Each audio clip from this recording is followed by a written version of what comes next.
Bank মালিকরা পলাতক থাকায় কমেছে বেসরকারি বিনিয়োগ, কম হচ্ছে ব্যবসা বাণিজ্য, জানালেন পরিকল্পনা উপদেষ্টা। বিশ্বের সবচেয়ে চড়া দরে আর হবে না সড়ক নির্মাণ। ফ্যাসিস্টরা যেন আর মাথাচাড়া দিয়ে উঠতে না পারে, আবরার হত্যার পঞ্চম বার্ষিকীর আলোচনায় হুঁশিয়ারি। অন্তর্বর্তী সরকারকে ব্যর্থ করার ষড়যন্ত্র চলছে, অভিযোগ বিএনপি। আন্দোলনের শহীদ ও সরকারকে নিয়ে আপত্তিকর মন্তব্যের অভিযোগে সহকারী কমিশনার উর্মি ওএসডি বিচারের দাবিতে লালমনিরহাটে মানববন্ধন। পূর্ণাঙ্গ হল সংবিধান সংশোধন কমিশন, গেজেট প্রকাশ। আওয়ামী লীগ আমলে জনগণের পক্ষে কথা বলতে পারেনি এনজিওগুলো, ডক্টর দেবপ্রিয়র মন্তব্য। রাজুকের শুরু থেকেই নেই জবাবদিহিতা ও স্বচ্ছতা, বলেছেন পরিবেশ উপদেষ্টা। জুলাই বিপ্লবে গণমাধ্যমের ভূমিকা নিবিড়ভাবে পর্যালোচনা চান তথ্য উপদেষ্টা। দেখছিলেন ক্রাউন সিমেন্ট সংবাদ শিরোনাম, এবারে বিস্তারিত। আগের মতো কিলোমিটার প্রতি সড়ক নির্মাণ ব্যয় বিশ্বের মধ্যে সর্বোচ্চ হবে না বলে জানিয়েছেন পরিকল্পনা উপদেষ্টা ওয়াহিদ উদ্দিন মাহমুদ। এখন একনেক শুধু প্রকল্প অনুমোদন করেই ছেড়ে দেবে না, বাস্তবায়নের সময়ও সার্বক্ষণিক মনিটরিং করা হবে। ব্যাংক মালিকরা পলাতক থাকায় বেসরকারি খাতে বিনিয়োগ কমে যাওয়ায় দেশে ব্যবসা বাণিজ্য কম হচ্ছে বলেও জানান তিনি। এছাড়া রাজনৈতিক বিবেচনায় নেওয়া প্রকল্পগুলো বাছবিচারের জন্য প্রকল্প অনুমোদন একটু ধীর হচ্ছে বলেও জানান পরিকল্পনা উপদেষ্টা। রকুনুজ্জামানের রিপোর্ট। সকালে রাজধানীর তেজগাঁয়ে প্রধান উপদেষ্টার কার্যালয়ে প্রধান উপদেষ্টা অধ্যাপক মোহাম্মদ ইউনূসের সভাপতিত্বে জাতীয় অর্থনৈতিক পরিষদের নির্বাহী কমিটি একনেক বৈঠক অনুষ্ঠিত হয়। বৈঠকে মাতারবাড়ি সমুদ্র বন্দর উন্নয়ন সহ প্রায় 24,500 কোটি টাকা ব্যয়ে 4টি প্রকল্পের অনুমোদন দেয় একনেক। পাশ হওয়া অন্যান্য প্রকল্পগুলোর মধ্যে রয়েছে ঢাকা রংপুর 4 লেনের বাকি অংশ। পরে পরিকল্পনা মন্ত্রণালয়ে এক ব্রিফিংয়ে পরিকল্পনা উপদেষ্টা ওয়াহিদ উদ্দিন মাহমুদ বলেন, একই সঙ্গে সরকারি বেসরকারি বিনিয়োগ কমে যাওয়ায় সারা দেশে ব্যবসা বাণিজ্য ভালো হচ্ছে না। বেসরকারি খাতের বিনিয়োগ কম হয়, আবার আমাদের প্রকল্প ব্যয়ও একটু ধীর গতিতে এগুতে হয়, তাহলে তো অর্থনৈতিক কর্মকাণ্ডে তো অর্থ প্রবাহ একটু কমে যাবে। এবং আমি যতদূর জানি, আপনারা যারা সাংবাদিক আছেন তারা বেশি জানবেন যে গ্রামে গঞ্জের মানুষরা অনেকে বলে যে ব্যবসা ভালো চলছে না। এটার পরোক্ষ কারণ হলো যে আসলে তো সরকারি এবং বেসরকারি খাতে বিনিয়োগ কম হচ্ছে বলে। প্রতি কিলোমিটার সড়ক নির্মাণে ব্যয় কমিয়ে আনা, ছোট শহরগুলোতে নাগরিক সুবিধা সম্পর্কিত বিভিন্ন প্রকল্প জনবান্ধব ও পরিবেশ বান্ধব করতে নীতিমালা তৈরি, উন্নয়ন ব্যয় কমানো সহ বেশ কিছু বিষয়ে একনেকে নেওয়া সিদ্ধান্তের কথাও জানান পরিকল্পনা উপদেষ্টা। আগে যেটা বলা হতো যে প্রতি কত কিলোমিটারে একটা এক্সপ্রেসওয়ে করতে পৃথিবীর মধ্যে সবচেয়ে বেশি খরচ হয়, এবং এই ধরনের কিছু হবে না, এটা নিশ্চিত করেই আমরা যা করার করছি। আগেই বলেছি যে আমরা আগের মতো একনেকে পাশ করার পরই কিন্তু এটা চূড়ান্ত না, এটার সম্পূর্ণভাবে সারাক্ষণ মন্ত্রণালয়গুলো এবং আমাদের যে আইএমইডি, যে পরিবীক্ষণ একটা বিভাগ আছে, তারা কিন্তু সর্বক্ষণ এটা নজরদারি করতে থাকবে। রকুনুজ্জামান, বাংলা ভিশন, ঢাকা। বুয়েট ছাত্র আবরার ফাহাদ হত্যার 5 বছর আজ। স্মৃতি আঁকড়ে এখনও কাঁদেন তার মা রোকেয়া খাতুন। ছেলের হত্যাকাণ্ডের 5 বছর পরেও খুব একটা ঘরের বাইরে যান না তিনি। ঘরে বসে নামাজ পড়েন আর ছেলের নানান স্মৃতি রোমন্থন করেই সময় কাটান। কুষ্টিয়া শহরের পিটিআই রোডের বাসায় ছেলের কথা বলতে গিয়ে কান্না ধরে রাখতে পারেননি আবরারের মা। ছেলে হারানোর শোক জগদ্দল পাথরের মতো চেপে বসে আছে তার বুকে। নাওয়া খাওয়া প্রায় ভুলে যান। 2019 সালের 6 অক্টোবর মধ্যরাতে আবরারকে ছাত্রাবাসে তার কক্ষ থেকে ডেকে নিয়ে বুয়েট শাখা ছাত্রলীগের নেতাকর্মীরা নির্মমভাবে পিটিয়ে হত্যা করে। হত্যাকাণ্ডের 2 বছর 2 মাস পর 2021 সালের 8 ডিসেম্বর ঢাকার দ্রুত বিচার ট্রাইব্যুনাল 1 আদালতের বিচারক 20 জনকে ফাঁসি ও 5 জনকে যাবজ্জীবন দেন। কিন্তু রায় ঘোষণার প্রায় 3 বছর পরেও মৃত্যুদণ্ডপ্রাপ্ত 3 আসামি পলাতক। তাদের গ্রেফতার এবং সব আসামির রায় কার্যকরের দাবি জানিয়েছেন তিনি। সরকারের কাছে আকুল আবেদন যে যেন এদের 3 জনকে যেন গ্রেপ্তার করা হয়, আর এদেরকে যেন আইনের আওতায় এনে সবাইকে যেন দ্রুত রায়টা কার্যকারী করা হয়। এটা চাই। 5ই অক্টোবরের আগে অনেক আন্দোলনে অনেকেই জেলখানা থেকে বের হয়ে গেছে। মাঝে মধ্যে শুনছি যে অমুক জেলখানা ভাঙছে, তখন মনে হয়েছে ওরা কি আছে জানি না, গাজীপুরে ছিল ওরা না কাশিমপুর কারাগারে কোথায় ছিল জানি না, ওরা আছে কিনা তাও জানি না। আর কোনো ফ্যাসিস্ট শক্তি যাতে যেন বাংলাদেশে জায়গা না পায় হুঁশিয়ার করে দিয়েছেন বক্তারা। বুয়েট শিক্ষার্থী আবরার ফাহাদ হত্যার 5ম বার্ষিকীতে এক স্মরণ সভায় কথা বলেন তারা। আবরার হত্যার দিনটিকে আগ্রাসন প্রতিরোধ দিবস ঘোষণার দাবি জানান ছাত্রনেতারা। আর আবরারের পরিবারের অভিযোগ, এখনও পূর্ণ বিচার পাননি তারা। রিপোর্ট করছেন এস.এম. ফয়েজ। বুয়েট শিক্ষার্থী আবরার ফাহাদকে 2019 সালের 7 অক্টোবর নির্মমভাবে হত্যা করে ছাত্রলীগের নেতাকর্মীরা। 5ম মৃত্যুবার্ষিকীতে সেই ভয়াল রাতের বর্ণনা তুলে ধরেন আবরারের সহপাঠীরা।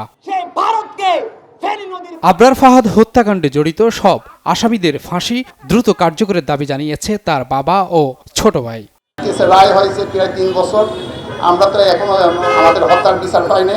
তা আমরা বর্তমান সরকার আছে, নিরপেক্ষ সরকার, অন্তর্বর্তীকালীন সরকার, ওনাদের কাছে আমাদের আহ্বান থাকবে আমরা যেন আবরার ফাহাদের সঠিক বিচার করি।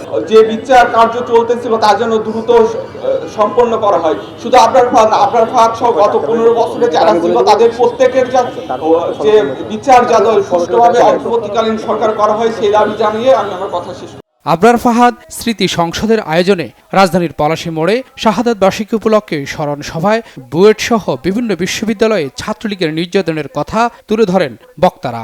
কিছু করার ছিল নাকি, ছিল হয়তো, কিন্তু আমাদের অতটুকু সাহস তো ছিল না, সৎসাহসটুকু ছিল না যে আমরা কিছু করতে পেরেছি। বিচার বহির্ভূতভাবে এবং নিজেদের এখতিয়ার ছাড়া কোনো মানুষের গায়ে একটা ফুলের টোকাও দিব না। আমরা ক্যাম্পাস থেকে ছাত্রলীগকে বিতাড়িত করেছি, যার ধারাবাহিকতায় আমরা বাংলাদেশ থেকে এই স্বৈরাচার সরকার এবং তার গুন্ডা বাহিনীকে বিতাড়িত করেছি। আবরার ফাহাদ হত্যাকাণ্ডে জড়িত সবার বিচার নিশ্চিত করার দাবি জানান বৈষম্য বিরোধী আন্দোলনের সমন্বয়করা। শহীদ আবরারের জীবনের বিনিময়ে এই বাংলাদেশের ছাত্র জনতার অভ্যুত্থানের পরবর্তী নতুন একটি সময় এসেছে।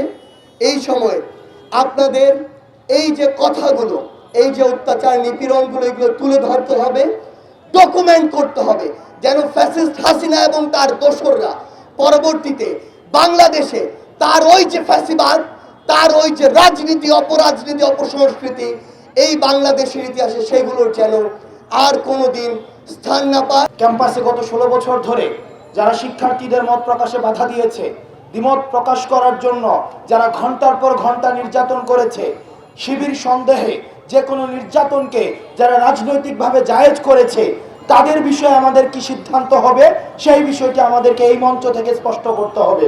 কোনো ফ্যাসিস্ট শক্তি যেন বাংলাদেশে জায়গা না পায় সে বিষয়ে সবাইকে সতর্ক থাকার আহ্বান জানান বক্তারা। ভারতীয় আধিপত্যবাদের বিরুদ্ধে যে লড়াই চলছে আমাদের গত 53 বছর ধরে, সেই লড়াইতে শহীদ আবরারের শাহাদাত বরণ একটি টার্নিং পয়েন্ট, একটি বিশাল টার্নিং পয়েন্ট ছিল, যেটা বাংলাদেশের বিপুল জনগোষ্ঠীকে ভারতের বিরুদ্ধে, ভারতীয় হেজেমনির বিরুদ্ধে একতাবদ্ধ করতে সক্ষম হয়েছিল। এই বাংলাদেশ হচ্ছে সেই তিতুমিরের উত্তর প্রজন্মের বাংলাদেশ, যারা আবরার হয়ে ফিরে এসেছে, যারা মুগ্ধ হয়ে ফিরে এসেছে, যারা আবু সাঈদ হয়ে ফিরে এসেছে, যারা নাহিয়ান হাফিজ হয়ে ফিরে এসেছে। এদিকে বুয়েট শিক্ষার্থী আবরার ফাহাদ হত্যা মামলার আপিল দ্রুত শুনানির উদ্যোগ নেওয়ার কথা জানিয়েছেন attorney general advocate Asaduzzaman. S M. Foyez, Bangla Vision, Dhaka. যৌক্তিক সময়ের মধ্যে নির্বাচনী রোডম্যাপ দিতে আবারও অন্তর্বর্তীকালীন সরকারের প্রতি আহ্বান জানিয়েছেন বিএনপি চেয়ারপারসনের উপদেষ্টা জয়নুল আবেদীন ফারুক। বর্তমান ক্ষমতাসীনরা 1-11-এর পথে নেই, এটি জনগণকে বোঝাতে হবে বলেও মনে করেন বিএনপির এই নেতা। জাতীয় প্রেস ক্লাবে এক আলোচনা সভায় জয়নুল আবেদীন ফারুক বলেন, নির্বাচন কমিশন সংস্কার জরুরি, জনপ্রতিনিধি ছাড়া জনগণের সব কাজ বাস্তবায়ন সম্ভব নয়। অন্তর্বর্তী সরকারকে ব্যর্থ করতে কোনো চক্রান্ত চলছে কিনা সেই বিষয়ে সজাগ থাকতে বলেন তিনি। সন্ত্রাসী দল হিসেবে অবিলম্বে আওয়ামী লীগকে নিষিদ্ধের দাবি জানান জয়নুল আবেদীন ফারুক। তিনি অভিযোগ করেন, আওয়ামী লীগের নেতা কর্মীদের হাতে বিপুল পরিমাণ অবৈধ অস্ত্র রয়েছে, এগুলো উদ্ধার জরুরি বলে মনে করেন তিনি।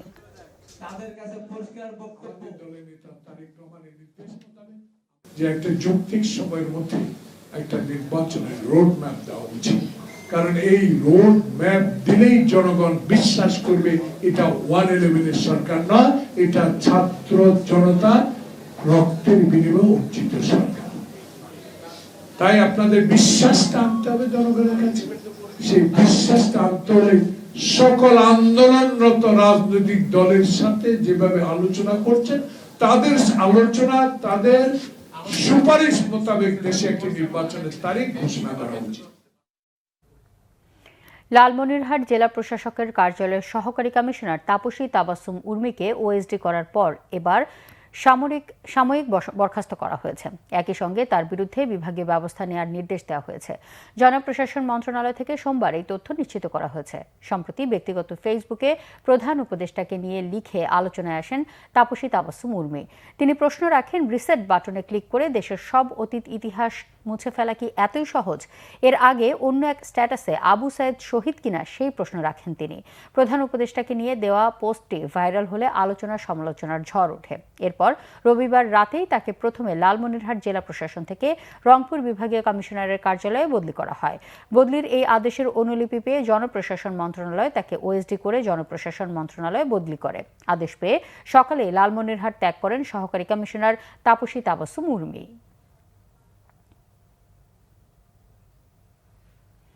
এদিকে তাপসী তাবাসসুম উর্মির শাস্তির দাবিতে মানববন্ধন হয়েছে রংপুরে। বৈষম্য বিরোধী ছাত্র আন্দোলনে পুলিশের গুলিতে শহীদ আবু সাইদকে সন্ত্রাসী আখ্যা দিয়ে ফেসবুকে পোস্ট করার প্রতিবাদে লালমনিরহাট ডিসি অফিসের নির্বাহী ম্যাজিস্ট্রেট তাপসী তাবাসসুম উর্মির শাস্তির দাবিতে মানববন্ধন হয়েছে রংপুরে। দুপুরে বিশ্ববিদ্যালয়ের 1 নম্বর গেটে ঘণ্টাব্যাপী এই কর্মসূচি পালন করে বৈষম্য বিরোধী ছাত্র আন্দোলন বেগম রোকেয়া বিশ্ববিদ্যালয়ের শিক্ষার্থীরা। দ্রুত সময়ের মধ্যে ওই ম্যাজিস্ট্রেটকে আইনের আওতায় আনার দাবি জানান তারা।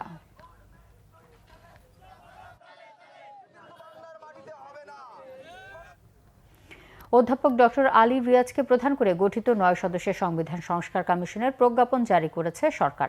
সদস্যদের নামসহ আনুষ্ঠানিকভাবে এই প্রজ্ঞাপন জারি করেছে মন্ত্রিপরিষদ বিভাগ।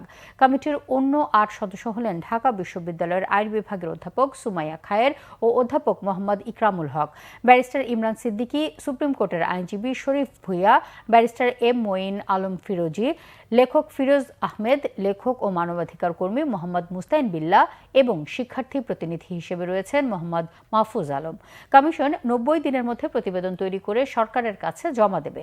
প্রজ্ঞাপনে বলা হয়, কমিশনের কার্যালয় সরকার নির্ধারণ করবে। কমিশনের প্রধান ও সদস্যরা সরকার নির্ধারিত সরকারি পদমর্যাদা, বেতন বা সম্মানী এবং সুযোগ সুবিধা পাবেন। আইন ও সংসদ বিষয়ক বিভাগ এই কমিশনকে সাচিবিক সহায়তা দেবে। এই কমিশন পূর্ণাঙ্গ হওয়ার মধ্য দিয়ে প্রধান উপদেষ্টা ঘোষিত 6টি কমিশন গঠনের কাজ শেষ হলো।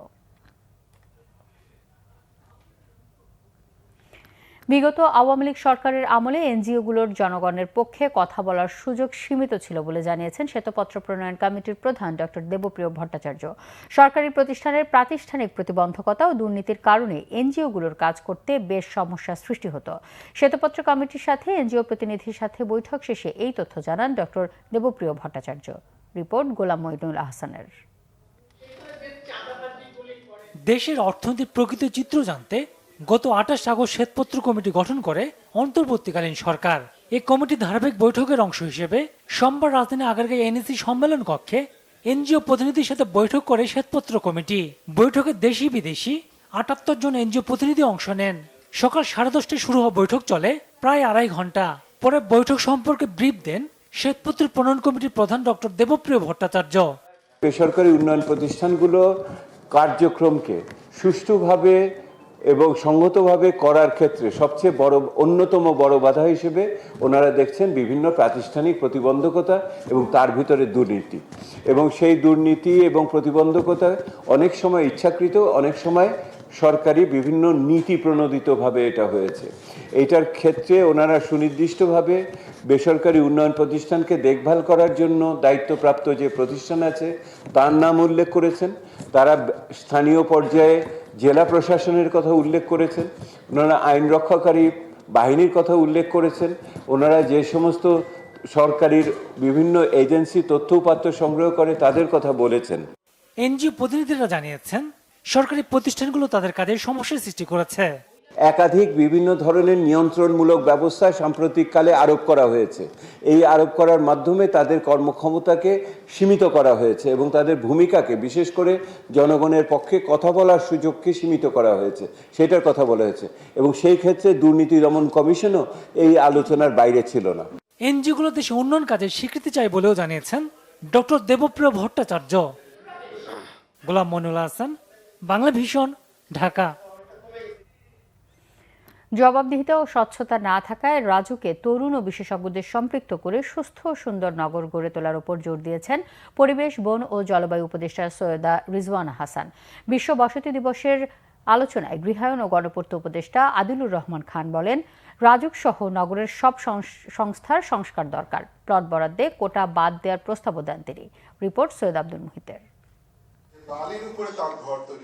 বিশ্বের অন্যান্য দেশের মতো বাংলাদেশেও যথাযথ মর্যাদায় পালিত হচ্ছে বিশ্ব বসতি দিবস। এবারে দিবসের প্রতিপাদ্য হচ্ছে তরুণদের সম্পৃক্ত করি উন্নত নগর গড়ি। দিবসটি উপলক্ষে আলোচনা সভার আয়োজন করে রাজধানী উন্নয়ন কর্তৃপক্ষ রাজুক। এ সময় বক্তারা বলেন, সরকার উন্নত নগর গড়তে পূর্বাচল নতুন শহরকে বাসযোগ্য করতে রোডম্যাপ প্রস্তুত ও চূড়ান্ত করার উদ্যোগ নিয়েছে।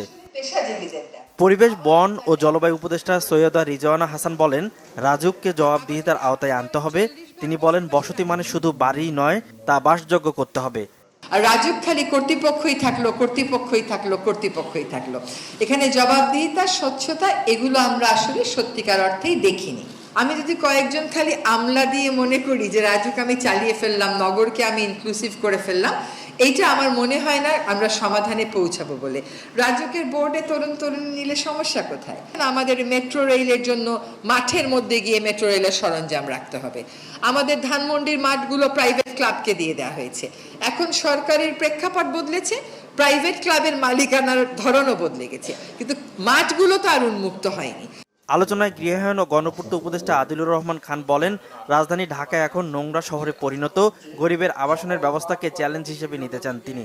কোটার কারণে আমরা এতগুলা প্লট নেব, কোটার কারণে আমরা অতগুলা করব, সমস্ত কোটা উঠিয়ে দেন, জনগণের জন্য উন্মুক্ত করে দেন না কেন? সমস্ত কোটা উঠিয়ে দিয়ে লটারির মাধ্যমে কেন ঢাকা শহরের জমি দেওয়া হয় না? এই ফ্যাসিলিটিগুলি বন্ধ করে দিতে হবে। তরুণদের এগিয়ে নিয়ে আসার পথ করে দিতে হবে। আমরা তো দরজাটা বন্ধ করে রাখি। পরিবেশ ধ্বংস করে নগরায়ন গ্রহণযোগ্য নয়, তাই এই বিষয়ে সবাইকে এগিয়ে আসার আহ্বান জানান উপদেষ্টারা। তরুণদের সম্পৃক্ত করার। সৈয়দ আব্দুল মুহিত, বাংলা ভিশন, ঢাকা। তথ্য উপদেষ্টা নাহিদ ইসলাম বলেছেন, গণমাধ্যম কর্মীদের সাথে মালিকপক্ষের দাসসুলভ আচরণ করার সুযোগ নেই। সোমবার জাতীয় প্রেস ক্লাবে সংবাদ মাধ্যমের সংস্কার নিয়ে মুক্ত আলোচনায় তিনি এই কথা বলেন। জুলাই বিপ্লবে গণমাধ্যমের ভূমিকা নিবিড়ভাবে পর্যালোচনা করা উচিত বলেও মন্তব্য করেন তিনি। সাংবাদিকতায় এখন এক ধরনের হতাশা কাজ করছে বলেও জানান তিনি। এ সময় সাংবাদিক সংগঠনগুলোকে সংবাদকর্মীদের স্বার্থ রক্ষায় কাজ করার আহ্বান জানান উপদেষ্টা। সকল পক্ষের সাথে আলোচনা করে পরামর্শের ভিত্তিতে গণমাধ্যম সংস্কার কমিশন ঘোষণা করা হবে বলেও জানান তিনি।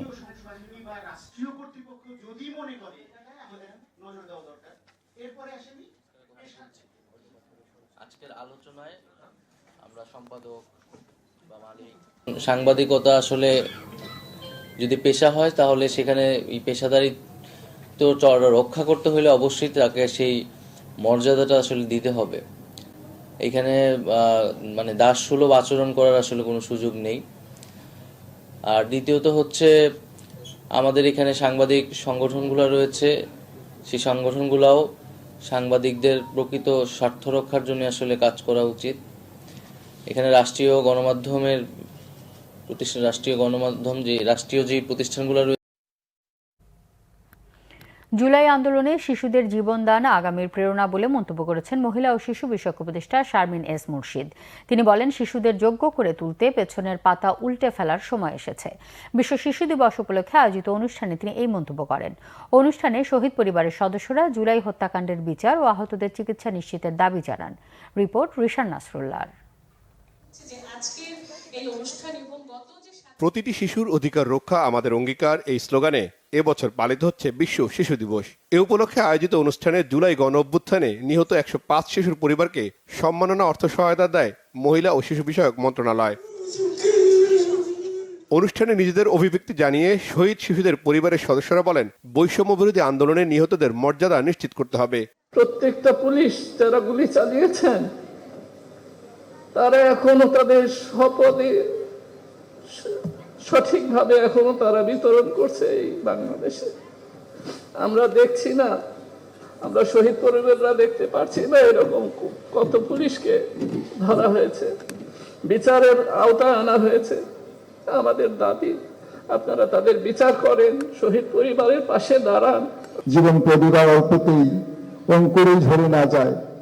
আমি মাননীয় উপদেষ্টা মহোদয়ের মাধ্যমে আমি বর্তমান যে ইন্টিরিয়র গভর্নমেন্ট আছেন ডক্টর ইউনূস স্যার, উনি দেশ বিদেশ বরেণ্য অনেক সমাদৃত ব্যক্তি, ওনার মাধ্যমে আমরা এই চাইব যে শিশু যে দিবস, এই দিবসেই যেন এটা সীমাবদ্ধ না থাকে, শিশুরা যেন তাদের ন্যায্য অধিকার পেতে পারে। উজ্জ্বল ভবিষ্যতের জন্য আমাদের প্রত্যেককেই শিশুর অধিকার নিশ্চিত করতে হবে, তাদের যত্ন নিতে হবে। প্রধান অতিথির বক্তব্যে উপদেষ্টা শারমিন এস মুর্শেদ বলেন, শিশুদের ভবিষ্যৎ নিশ্চিত করতে নিরাপদ বাংলাদেশ তৈরি করতে হবে। জুলাই আন্দোলনে শিশুদের উপর গুলিবর্ষণ, ফ্যাসিবাদের চিহ্ন উল্লেখ করে তিনি বলেন, এসব ঘটনা ৭১ সালের কথা স্মরণ করিয়ে দেয়। কি করে আমরা নিজেদেরকে এই প্রজন্মের যোগ্য করব বলুন তো? কোন কাজগুলো করলে পরে আমরা এই প্রজন্মের সম্মান ফিরে পাব, যোগ্যতা ফিরে পাব? যে পুলিশের বাচ্চাটা মারা গেল, সেই পুলিশকেও কারোর নির্দেশে কাউকে মারতে হয়েছিল। আচ্ছা বলুন তো, এরা কারা? এরা কারা কারা আমাদেরকে এইভাবে মারলো? ৭১ আমি জানতাম, তখন আমি কিশোরী, আমরা জানতাম কে আমাদের শত্রু ছিল, এবং তারা যখন গুলি করে আমাদেরকে মারছিল, আমরা কিন্তু জানতাম তারা ভিন দেশি। 2024 তো সব একাকার হয়ে গেল। অনুষ্ঠানে বিভিন্ন প্রতিষ্ঠানের শিশু শিক্ষার্থীদের পাশাপাশি বিশেষ চাহিদা সম্পন্ন শিশুরাও অংশ নেয়। রিশান নাসরুল্লাহ, বাংলাভিশন, ঢাকা। খাগড়াছড়ির শিক্ষক সোহেল রানা হত্যাকাণ্ড ব্যবসায়ী মামুনকে পিটিয়ে হত্যা সহ বিভিন্ন সহিংসতার সাথে জড়িতদের আইনের আওতায় আনার নির্দেশ দিয়েছেন পার্বত্য চট্টগ্রাম বিষয়ক মন্ত্রণালয়ের উপদেষ্টা সুপ্রদীপ চাকমা। সোমবার বিকেলে খাগড়াছড়ি ক্ষতিগ্রস্ত এলাকা পরিদর্শন শেষে তিনি এই কথা বলেন। এ সময় উপদেষ্টা সুপ্রদীপ চাকমা নিহত ব্যবসায়ী মামুন, রুবেল ত্রিপুরা ও জুনাল চাকমার বাড়িতে যান ও তাদের স্বজনদের খোঁজ খবর নেন। পরে উপজেলা পরিষদ মিলনায়তনে ক্ষতিগ্রস্ত 237টি পরিবারকে আর্থিক সহায়তা প্রদান করেন এবং পরিবারগুলোকে পুনর্বাসনের আশ্বাস দেন উপদেষ্টা সুপ্রদীপ চাকমা। আমি প্রতি জায়গায় গিয়ে বলতেছি যেই দোষী হোক তাকে যথাযথভাবে আইনের আওতায় নিয়ে এসে বিচার করতে হবে। দেখুন, আমি খাগড়াছড়ির মানুষ, আপনাদের সাথে আমি আছি, এবং এই জায়গা আমার, এই পার্বত্য চট্টগ্রাম আমার, এই বাংলাদেশ আমার। আমি চাইব যে এখানকার প্রতিটি মানুষ, পাহাড়ি বাঙালি, একটা সহমর্মিতার মাধ্যমে যেন থাকতে পারে, সবাই যেন সহাবস্থান করতে পারে। এটাই আমার চিন্তা এবং এটাই আমার চেতনা। এই কারণে আমি এখানে এসেছি। বন্যার কারণে দেশে পূজা মণ্ডপের সংখ্যা কমলেও বেড়েছে রাজধানীতে। দেশের 31,500 পূজা মণ্ডপে 3 স্তরের নিরাপত্তা দেওয়া হচ্ছে। দুর্গাপূজায় দেশের জঙ্গি হামলার শঙ্কা নেই, তবে নাশকতা সহ যে কোনো অপ্রীতিকর ঘটনা এড়াতে সতর্ক অবস্থানে আইনশৃঙ্খলা বাহিনী। বিস্তারিত ফরুক বাবু রিপোর্টে। যথাযথ ধর্মীয় মর্যাদায় হিন্দু সম্প্রদায়ের সবচেয়ে বড় ধর্মীয় উৎসব শারদীয় দুর্গাপূজার আনুষ্ঠানিকতা শুরু হয়েছে। চলছে বিভিন্ন দেবদেবীর আর্চনা, সেই সাথে দুর্গাপূজার প্যান্ডেল থেকে শুরু করে শেষ সময়ের প্রস্তুতি চলছে। মঙ্গলবার পঞ্চমীতে দেবী দুর্গার বোধন, এর মধ্য দিয়ে দেবীকে আমন্ত্রণ জানানো হবে। এরপর বুধবার ষষ্ঠীতে শুরু হবে দুর্গাপূজার আনুষ্ঠানিকতা, আর দশমীতে হবে দেবী বিসর্জন। সনাতন ধর্মাবলম্বীদের সবচেয়ে বড় ধর্মীয় উৎসব ঘিরে প্রতিবারের মতো এবারও উঠেছে নিরাপত্তা ইস্যুতে নানা প্রশ্ন। তবে দেশের বিভিন্ন এলাকায় বন্যার কারণে কমেছে পূজা মণ্ডপের সংখ্যা। বন্যা দুর্গত এলাকায় স্বাভাবিকভাবে ব্যাপকভাবে পূজা মণ্ডপ তৈরি হচ্ছে না, এটা একটা বিষয়। আরেকটা বিষয় হচ্ছে আমাদের পূজা পরিষদের অনেক সদস্যের নামে মামলা হয়েছে, সেগুলো আমরা অনুরোধ করেছি তাদেরকে, তারা আমাদেরকে বলেছেন মামলাগুলো খতিয়ে দেখবে, সে কারণে হয়তো কিছু পূজা মণ্ডপ কম হবে। তবে এটাও ঠিক যে রাজধানী ঢাকায় কিছু পূজা মণ্ডপ বেড়েছে। পূজা ঘিরে জনমনে নিরাপত্তার শঙ্কা তৈরি হলেও ঝুঁকি মনে করছে না পুলিশ। জঙ্গি তৎপরতা এড়াতে সব ধরনের নিরাপত্তা নিশ্চিতের কথা জানাতে রাজধানী ঢাকেশ্বরী মন্দির পরিদর্শন করেছেন পুলিশ প্রধান। পূজা মণ্ডপের সংখ্যা কিন্তু হ্রাসবৃদ্ধি হয় বিভিন্ন কারণে। এবার কোনো অঞ্চলে কিছুটা বন্যার কারণে অনেকেই হয়তো সেই জায়গায় পূজা 2-1টা ক্ষেত্রে, বেশি কিছু ঘটে নাই, সেই সংখ্যাটা নিতান্তই কম। আমাদের 31,500-এর বেশি পূজা মণ্ডপ, সেখানে পূজা উদযাপন করা হবে। ঢাকায় যে পূজা মণ্ডপ ছিল সেখানে যা ছিল আগে তার থেকে 6টি পূজা মণ্ডপ বৃদ্ধি পেয়েছে। সুতরাং এটা এই কমা বাড়ার সঙ্গে অন্য কোনো কিছু জড়িত না। ধর্মীয় উৎসব সহ বিভিন্ন ইভেন্টে পুলিশ যেন স্বতঃস্ফূর্তভাবে কাজ করতে পারে সে লক্ষ্যে মনোবল বৃদ্ধির বিভিন্ন পদক্ষেপ নেওয়া হয়েছে বলেও জানান আইজিপি ময়নুল ইসলাম। বাহিনীর ভিতরে এক ধরনের নিচের দিকে বিভিন্ন ধরনের তাদের বক্তব্য ছিল, সেটা আপনারা সবাই জানেন। তার প্রেক্ষিতে রাজারবাগেও অনেক ধরনের এক ধরনের সিচুয়েশন তৈরি হয়েছিল।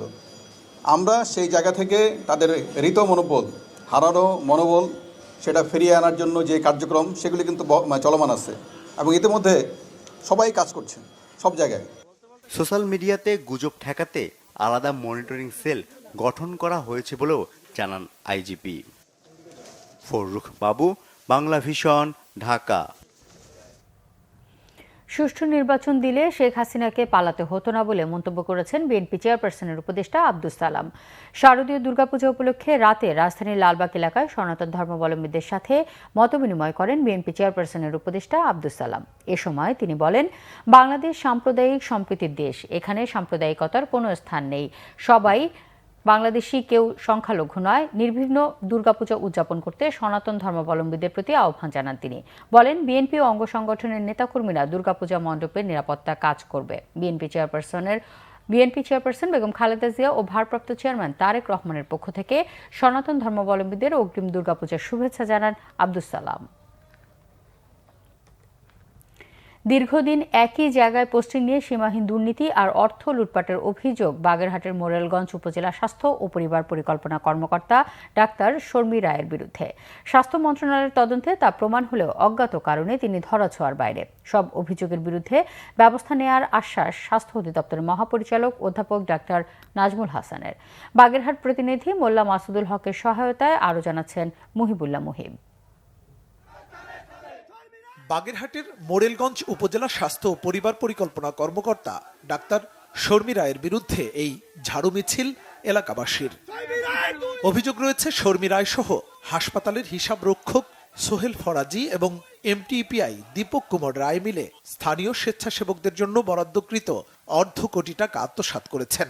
একক স্বাক্ষরে 226 জন স্বেচ্ছাসেবকের সম্মানী ভাতা তুলে নিয়েছে এই চক্র। স্বেচ্ছাসেবক হিসাবে করোনাকালীন সময় যে আমরা কাজ করেছি, কাজ করার পর 1 বছর পরে আমরা শুনতে পেলাম যে এখানে একটা সরকার বরাদ্দ দিয়েছে। সেই বরাদ্দ এখানে কোনো স্বেচ্ছাসেবক যারা কাজ করছে তারা কোনো টাকা পায়নি, কিন্তু টাকাগুলো আমাদের নাম না দিয়ে অন্যদের নাম দিয়ে টাকাগুলো উঠিয়ে নিয়ে গেছে। যে টাকাটা আসছে সেই টাকাটা আমরা আদৌ এখন পর্যন্ত পাইনি এবং আমরা শুনতে পারছি এই হসপিটালের দায়িত্বপ্রাপ্ত ডক্টর শর্মী রায় তিনি নাকি তাদের ইচ্ছে মতন লোকজনকে টাকা দিয়েছে। সরকার যে আমাদের একটা ভাতা দিয়েছে সেটা শর্মী রায় ভাগ বটারা করে খেয়ে ফেলছে। এমন জালিয়াতির অভিযোগ প্রমাণিত হয়েছে স্বাস্থ্য মন্ত্রণালয়ের তদন্ত প্রতিবেদনেও। তদন্ত প্রতিবেদনে বলা হয়, সমস্ত বিল ভাউচারই মোরেলগঞ্জ উপজেলা স্বাস্থ্য কর্মকর্তা ডাক্তার শর্মী রায়ের স্বাক্ষর। স্বেচ্ছাসেবকদের সম্মানী আত্মসাতের অভিযোগের প্রমাণ পান তদন্ত কর্মকর্তারা। পছন্দের ঠিকাদারকে ওষুধ সরবরাহের কার্যাদেশ দিয়ে নিয়মমাফিক আয়কর কর্তন না করে অতিরিক্ত বিল দেওয়ার অভিযোগও প্রমাণিত। বিষয়টি নিয়ে জানতে চাইলে অনেকটা দায়সারা জবাব ডাক্তার শর্মী রায়ের। আমার কাছে কেউ কোনো ডকুমেন্টস নিয়ে আসে নাই আদ্যবধি, এবং এখানে যে সিএস স্যাররা যে আসছিল তখনও কেউ ডকুমেন্টস স্যারদের সামনে এসে শো করে নাই, বা আমার হাসপাতাল থেকে যে কাউকে নিয়োগ দেওয়া হয়েছে এরকম কোনো কাগজও আমি পাইনি। আমার মনে হয় যে এটা নিয়ে আবার ইয়ে করা উচিত, কথা বলা উচিত, এবং যারা এই হাসপাতালের কোনো নিয়োগ আছে কিনা এই জিনিসগুলো খতিয়ে দেখা উচিত। এত অভিযোগ প্রমাণের পরও কেন ব্যবস্থা নেওয়া হয়নি শর্মী রায়ের বিরুদ্ধে? জবাবে স্বাস্থ্য অধিদপ্তরের মহাপরিচালক বললেন, অনিয়ম ও দুর্নীতি করে ছাড় পাবে না কেউ। আমাদের স্বাস্থ্য খাত বিশেষত বিগত 15 বছর যাবৎ দুর্নীতির একটা আখাড়ায় পরিণত হয়েছিল এবং নতুন সরকার এসে দুর্নীতি দূরকরণ একটা বড় এজেন্ডা হিসেবে গ্রহণ করেছেন। আমরা স্বাস্থ্য খাতে বিভিন্ন প্রতিষ্ঠানগুলোতে যেন দুর্নীতি অনিয়ম এগুলো দূর হয় সেজন্য ইতিমধ্যেই ব্যবস্থা নিয়েছে এবং কড়া নির্দেশ দেওয়া হয়েছে। এসব দুর্নীতি তদন্তে এবং দ্রুত ব্যবস্থা নিতে টাস্ক ফোর্স গঠনের কথাও জানান স্বাস্থ্য অধিদপ্তরের মহাপরিচালক। মুহিবুল্লাহ মুহিব, বাংলা ভিশন, ঢাকা। নারকোটিক্সের ডিজি পদায়নের পর গোপালগঞ্জে কাজের অংশ হিসেবেই টুঙ্গিপাড়ায় বঙ্গবন্ধু সমাধিতে ফুল দিয়েছিলেন, দাবি খন্দকার মোস্তাফিজুর রহমানের। মাদক নিয়ন্ত্রণ অধিদপ্তরের ব্যর্থতা স্বীকার করলেও তার নিজের বিরুদ্ধে বিভিন্ন অনিয়মের অভিযোগ অস্বীকার করেন। রিপোর্ট জিয়া খানের। মাদক অপরাধ দমনের কার্যক্রম নিয়ে রবিবার সকালে রাজধানীতে মাদকদ্রব্য নিয়ন্ত্রণ অধিদপ্তরের প্রধান কার্যালয়ে সংবাদ সম্মেলন করেন সংস্থাটির মহাপরিচালক। দাবি করেন, চলমান বিশেষ অভিযানে 11 জন মাদকের গডফাদার সহ 89 জন শীর্ষ মাদক কারবারিকে গ্রেফতারের। দুর্নীতির বিরুদ্ধে জিরো টলারেন্সের দাবি করলেও কয়েকজন কর্মকর্তার বিরুদ্ধে দুর্নীতির অভিযোগ প্রমাণের পর কেন ব্যবস্থা নেওয়া হয়নি এমন প্রশ্নেরও উত্তর দেন ডিজি। তার বিরুদ্ধে আমরা ইনকোয়ারি করতেছি, এখন ইনকোয়ারি চলতেছে ইনকোয়ারি। আপনাদের বলছেন যে ভিডিও ভয়েস মানে ভিডিও রেকর্ড আমার কাছে আসছে, কে পাঠিয়েছে আমি জানি না, সাংবাদিক পাঠিয়েছে আমার কাছে। পোস্টিং তো শাস্তি না, কোনো হবে না, কেন পোস্টিং কোনো শাস্তি না। এ সময় গণমাধ্যমে আসা ডিজির নানা দুর্নীতির বিষয়ে জানতে চাওয়া হয়। প্রশ্ন ছিল বহর নিয়ে গোপালগঞ্জে যাওয়া নিয়েও। ওই সময়ে যারা যারা দায়িত্ব পেয়েছে প্রত্যেকে গেছে, বলে কে যায়নি। আমি আমার সেখানে আমার কাজও ছিল এবং সেইখানে আমি একটা মাদক সমাবেশ করছি, তো যাওয়ার জন্য না। দেখবেন ওই উপজেলা পরিষদে ওই দিনকার একটা মাদক বিরোধী সমাবেশ অ্যাটেন্ড করছি আমি, ওই উপজেলা পরিষদে টুঙ্গিপাড়ায়। দেখেন রেকর্ড আছে, ছবি আছে আমার কাছে, শুধু শুধু ভুলতে দেয়নি। আমি এখানে দায়িত্ব পালন করেছি। আমি 2000 লিখেছিলাম, কোথাও এক বিন্দু দুর্নীতি প্রমাণ নাই, ওই অভিযোগ নাই। আমি যেখানে কাজ করছি আমার কোনো স্টেশনে আমার বিরুদ্ধে দুর্নীতি কোনো অভিযোগ নেই কোথাও। রাজুকে পোর্ট এখনও দেওয়া হয় নাই, পোর্টে কোনো নাম্বার নাই। সাময়িকভাবে বলা হয়েছে, তাও বলছেন রাজুকের ক্ষেত্রে কোনো পোর্ট নাম্বার নাই, কোনো সেক্টর নাম্বার নাই, কোনো দাগ নম্বর নাই। একটা সাময়িক বরাদ্দ দেওয়া হয়েছে এবং আমি একদম সরকারের নিয়মকানুন মেনে প্রতি পয়েন্টে আমি আবেদন করেছি। মাদক নির্মূলে জনগণের সহায়তা চান খন্দকার মোস্তাফিজুর রহমান। জিয়া খান, বাংলা ভিশন, ঢাকা। বৃষ্টি না থাকায় ময়মনসিংহের সীমান্তবর্তী হালুয়াঘাট ও ধোবাউড়ায় বন্যা পরিস্থিতির কিছুটা উন্নতি হয়েছে, তবে 2 উপজেলায় এখনও পানিবন্দী অর্ধলক্ষাধিক মানুষ। নেত্রকোনার সোমেশ্বরী ও কংস নদীর পানি বেড়ে পূর্ব ধলার উপজেলার জারিয়া আনসার ক্যাম্প এলাকার বাঁধ ভেঙে যায়। এতে নদী তীরবর্তী দুর্গাপুর উপজেলার গাঁওকান্দিয়া ও কাকুইরগড়া ইউনিয়নের নিম্নাঞ্চল তলিয়ে গেছে। পানিবন্দী কমপক্ষে 50,000 মানুষ। পানির নিচে উঠতি রোপা আমনের ফসলি জমি। পানি উন্নয়ন বোর্ড জানায়, সোমেশ্বরী নদী ও কংস নদীর পানি বিপদসীমার নিচ দিয়ে প্রবাহিত হলেও উবদাখালী নদীর পানি বাড়ছে। এছাড়া সব নদ নদীর পানি বৃদ্ধি অব্যাহত আছে। এদিকে ময়মনসিংহের ধোবাউড়া উপজেলায় প্লাবিত 7টি ইউনিয়নের মধ্যে এখনও 3টি ইউনিয়নের 10,000 পরিবার পানিবন্দী। মানুষ আশ্রয় নিয়েছে বিভিন্ন উঁচু জায়গায়। আরও কিছু খবরে রয়েছে একটি ডেস্ক রিপোর্ট।